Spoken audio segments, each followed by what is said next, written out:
Assalamualaikum and what's up guys.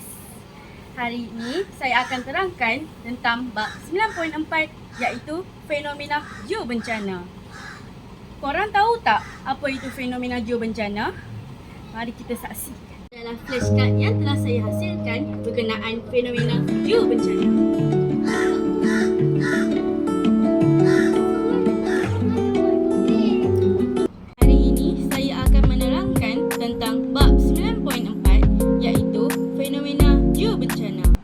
Fenomena geobencana ialah kejadian geobencana seperti gempa bumi, tanah runtuh, tsunami, vulkanisme dan lain-lain.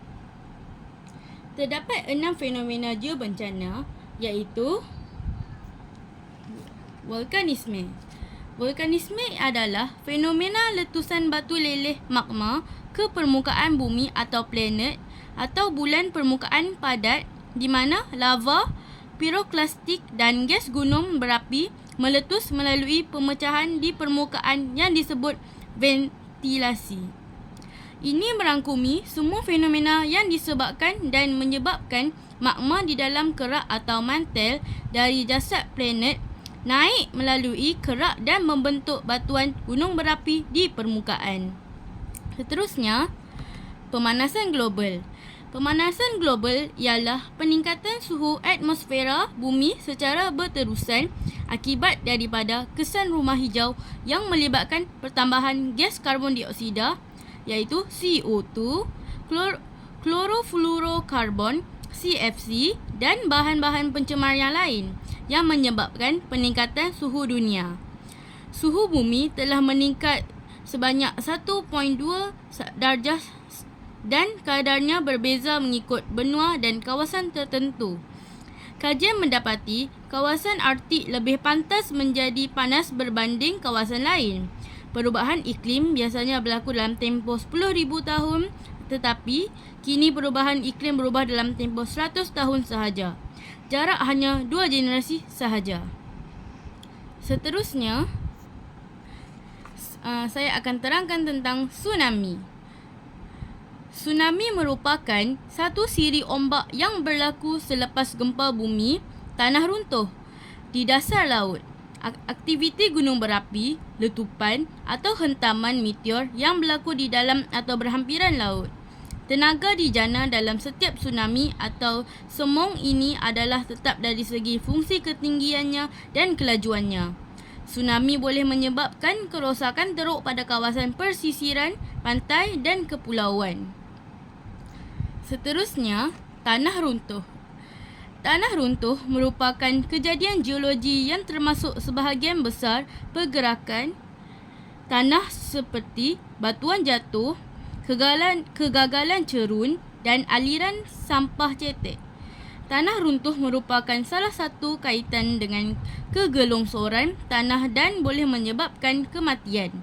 Walaupun graviti bertindak pada cerun curam, merupakan punca utama tanah runtuh. Seterusnya, lubang benam. Lubang benam ialah suatu takungan dalam tanah disebabkan terutuhnya sesuatu lapisan permukaan.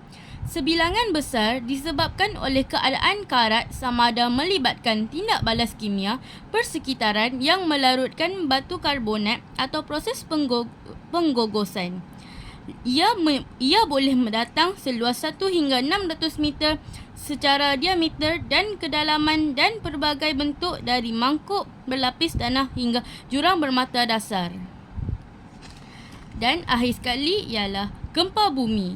Gempa bumi adalah satu fenomena pergerakan permukaan bumi disebabkan oleh pergerakan yang mengejut di permukaan bumi yang berbatu.